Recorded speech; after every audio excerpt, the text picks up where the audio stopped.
दोस्तों नमस्कार, मैं हूं डॉक्टर प्रदीप प्रसन्न। आप सबका स्वागत है हिंदी की बिंदी चैनल पर। हिंदी भाषा, हिंदी व्याकरण, हिंदी साहित्य संबंधित तमाम तरह के तथ्यात्मक टॉपिकों की जानकारी हम इस चैनल के माध्यम से देते हैं।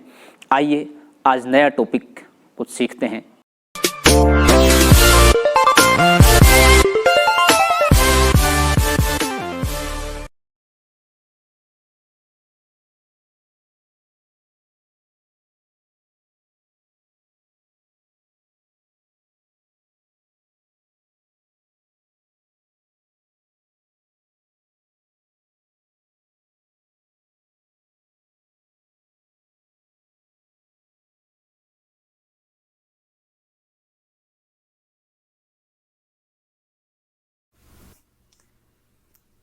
मगर यह लड़का एक ही घुना है, कुछ बोलता ही नहीं। साहब, इतनी इतनी देर करोगे तो हम लौटेंगे कैसे? यानी कि बहुत समय लग जाएगा। महीप ने उन्हें चेताया तो वे एक एक कर फिर सवार हुए घोड़ों पर। मगर इस पहाड़ को हम पार कर पाते तो 2 किलोमीटर की दूरी और कम हो जाती, रूप ने शेखर से कहा। फिर रूप ने जानना चाहा, अब तो माही मुश्किल से 1.5 किलोमीटर होना चाहिए, बस उस डांडी यानी पहाड़ के पीछे। तुमने बताया नहीं, तुम क्यों भाग गए थे अपने घर से? लड़के ने जैसे सुना ही नहीं। वह रास्ते में पड़े एक बड़े पत्थर को हटाने लगा था। पत्थर बड़ा था, लड़के की औकात से ज्यादा, फिर भी वह पीला पड़ा था।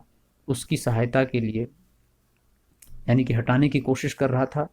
हाँ, अभी वह नीचे उतरने ही वाला था कि लड़के ने पत्थर को नीचे धकेल दिया। उड़ गया रूप। अजीब होते हैं ये पहाड़ी लोग, रूप ने कहा। फिर मन ही मन झेप गया, वह भी तो पहाड़ी है। अर्थात कुछ समय के लिए पहाड़ से, गांव से बाहर रहने लग गया, दूर रहने लग गया, लेकिन मूलतः है तो वह भी पहाड़ी है। गांव करीब आता जा रहा था। वर्षों की बंद स्मृतियां स्मृतियों के कपाट खुल रहे थे।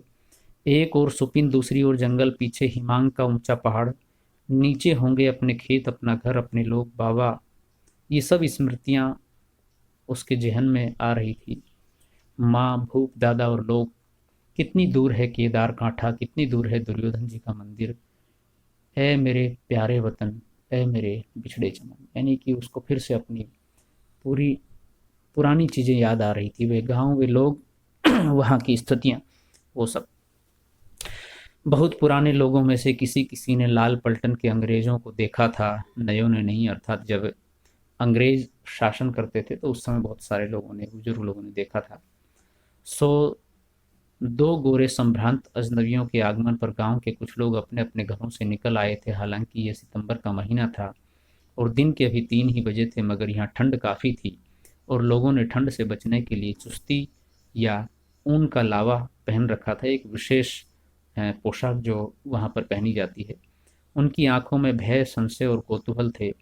रूप की नज़रें इनमें से एक एक चेहरे को टटोल रही थी। कौन है, कहाँ है?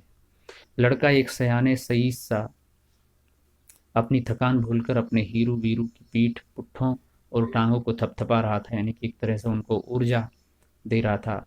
रूप ने 100 का एक नोट निकाला और कुछ सोचकर रख लिया और 10 की गड्ढी से 12 कड़क नोट निकालकर लड़के को थमाते हुए बोला, देखो तुम भी थके हो और तुम्हारे घोड़े भी, फिर बच्चे हो, शाम होने वाली है, रास्ता खतरनाक, ऐसा करो आज रात यहीं रुक जाओ, सुबह चले जाना।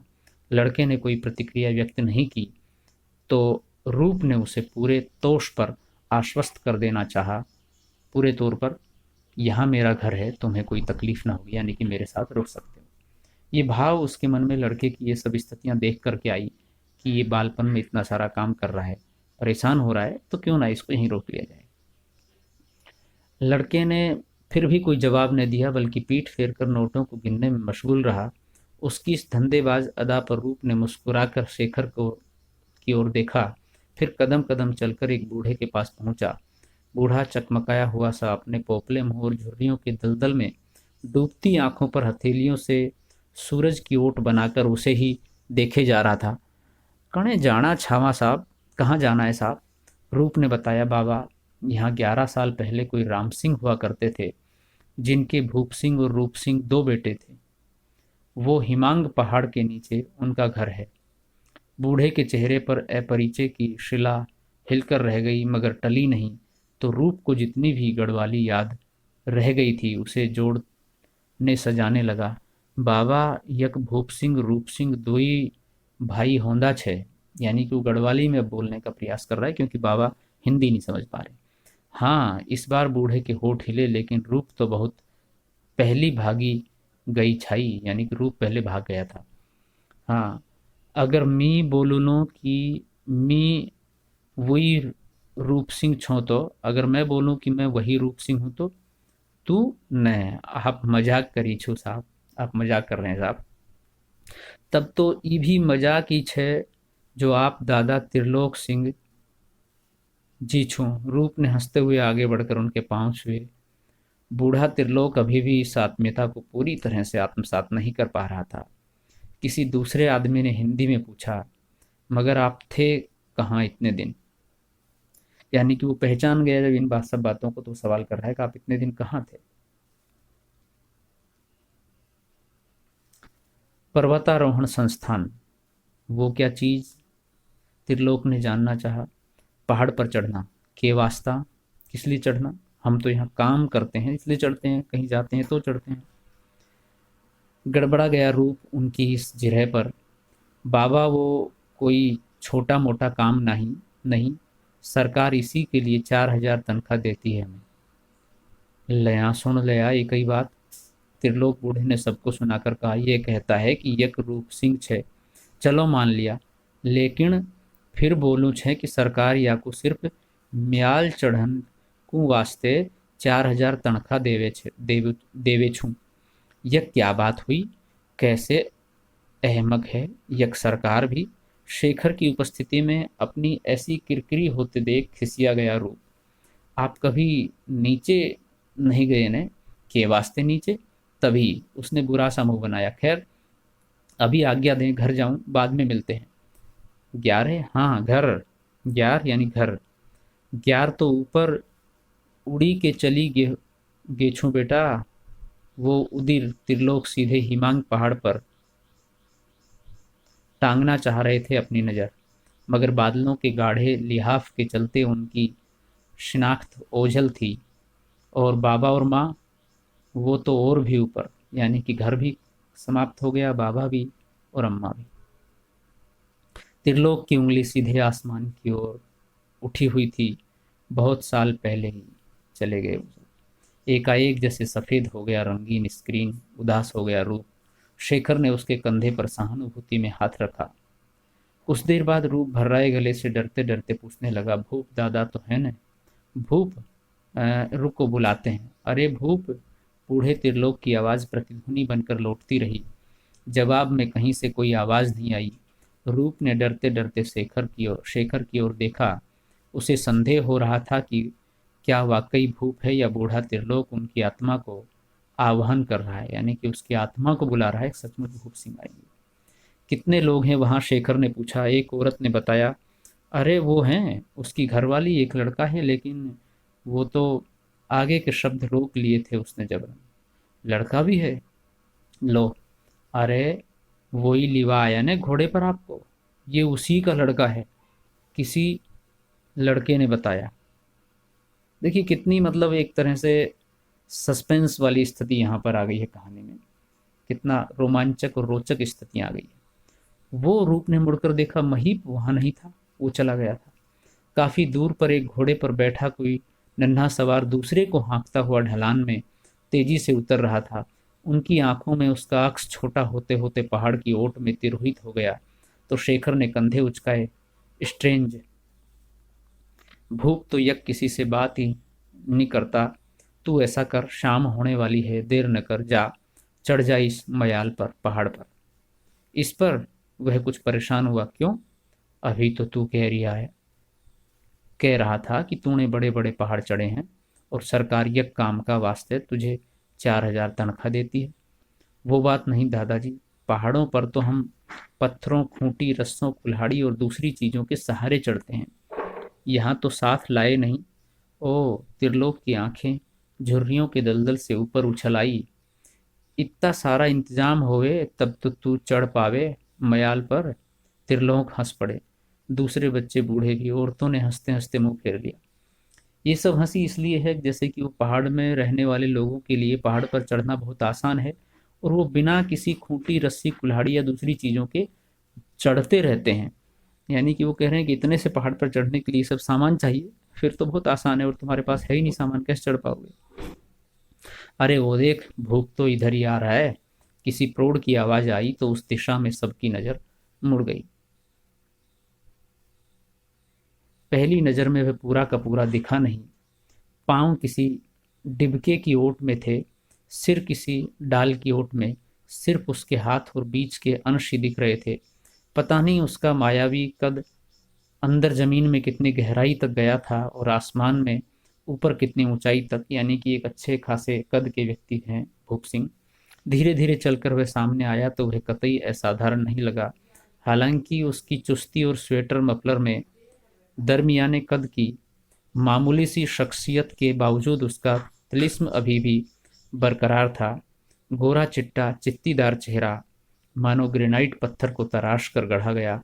सख्त लंबोतरा चेहरा, उसकी अजीब सी स्थिति प्रज्ञ आंखें मध्यम मध्यम जलती हुई, बाहों पर कटे का निशान वही है, बिल्कुल वही। 11 सालों में और भी ठोस और भी सख्त हो गए थे भूप दादा। यानी कि ये उनके एक तरह से वर्णन है कैसी स्थितियां हैं और इस समय उनका चेहरा कैसा हो रहा है, क्या यथा स्थिति है। दादा, रूप जा झुका भूप के कदमों पर, मैं रूप हूं तुम्हारा भगेड़ा भाई।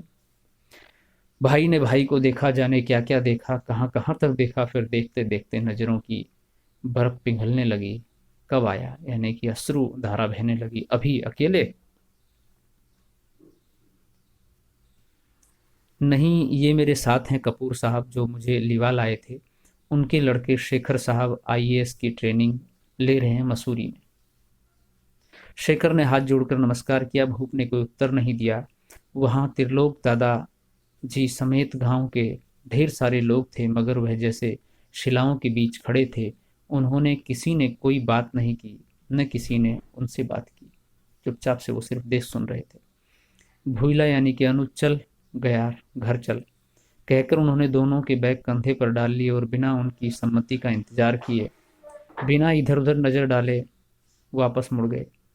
शेखर ने धीरे से रूप के कान में कहा, गोया यह माही हमारा बेस कैंप था और हिमांग हमारा डेस्टिनेशन। रूप ने होठों पर उंगली रखकर उसे चुहल करने से मना किया। चुपचाप चलो, अब तुम कुछ नहीं कहो। ऊंचे हिमांग की तलहटी में छोटे से भूखंड पर बसा हुआ गांव किसी आदम गांव सा लग रहा था। खड्ड झाड़ झंखाड़, बगल में बहती सुपिन का शोर, बीच बीच में बादल के टुकड़े आ जा रहे थे जिनसे आंख मिचोली खेलता उनका वजूद फिर से मायावी लगने लगा था। कभी कभी तो भ्रम होता कि बादल तैर रहे हैं या वे तैर रहे हैं, ऐसा उन्हें प्रतीत होता। चढ़ाई शुरू हो गई थी, प्राय खड़ी चढ़ाई। पहले तो पेड़ और पत्थरों के सहारे चढ़ते रहे थे, फिर रुक गए। क्या हुआ, आगे नहीं चढ़ पा रहा है? भूप ने ऊपर से पूछा। बस इतना भर पहाड़ीपन बचा रहे गया है ना? यानी कि पहाड़ीपन, पहाड़ में रहने वाले लोग तो कहाँ से कहाँ चढ़ जाते हैं बिना किसी सहारे के। तुझमें पहाड़ीपन खत्म हो गया है। फिर से नीचे उसके पास आए। उन्होंने गले के मफलर की मजबूती परखी, फिर उसे कमर में बांधकर दोनों छोरों को दिखाते हुए कहा, भुला ले, पकड़ इसको। फिर उन्होंने शेखर की ओर देखा जो और भी नीचे खड़े हाँफ रहा था। पहले इसे चढ़ा ले, फिर आपको। शेखर ने हामी भरी। अब भूप आगे आगे चढ़ रहे थे। उनकी कमर में बंधे मफलर के छोर को पकड़े पकड़े रूप पीछे पीछे। बाप रे, बिना किसी आधुनिक उपकरण के, सिर्फ पेड़ों पत्थरों के नाम मात्र के सपोर्ट पर शरीर का संतुलन बनाते हुए चढ़ना। बीच बीच में रुककर हिदायत भी देते जाते थे। देख, ए थई मजबूती से पकड़ी के राखी, इनने हवा की गिरी गैल सुपिन माँ। देख, इसे मजबूती से पकड़ कर रख, ऐसा न हो कि जा गिरे सुपिन में। यानी कि यहाँ पर लेखक एक तरह से पहाड़ में रहने वाले लोगों को पहाड़ पर चढ़ना और उतरने का इतना अभ्यस्त होना दिखा रहे हैं कि उनके लिए किसी भी आधुनिक उपकरण के सहारे पहाड़ों पर चढ़ना संभव, कोई दिक्कत नहीं है। उनके बिना ही वो चढ़ सकते हैं। सिर्फ पेड़ पत्थर, दूसरी किसी टहनी चट्टान, इन्हीं के सहारे। भूप दादा सांप थे, छिपकली थे, बनमानुस थे या रोबोट थे, वह जिस धैर्य, आत्मविश्वास, ताकत और कुशलता से मांसपेशियों, रंगों का नायाब उपयोग कर रहे थे, वह उसके लिए हैरत की चीज थी। फिर अकेले का भार मात्र होता तो भी एक बात होती, वह तो खुद के साथ साथ उसे भी खींच लिए जा रहे थे। 12 वर्ष पहले ठीक इसी तरह ढलान के ऊपर ले आए थे उसे। घंटे भर लगे ऊपर पहुंचने में। उन्होंने वहीं से किसी को आवाज दी, शायद उन लोगों के आने की सूचना थी। यानी कि भूप ज्यादा जो पहाड़ी लोग हैं, उनकी ताकत का अंदाजा उनको नहीं था कि कितनी ताकत के साथ, मजबूती के साथ वो चढ़ रहे थे। ऐसा प्रतीत हो रहा जैसे कि रोबोट हो या कोई छिपकली की तरह वो चढ़ते जा रहे हो। फिर जवाब की प्रतीक्षा की बगैर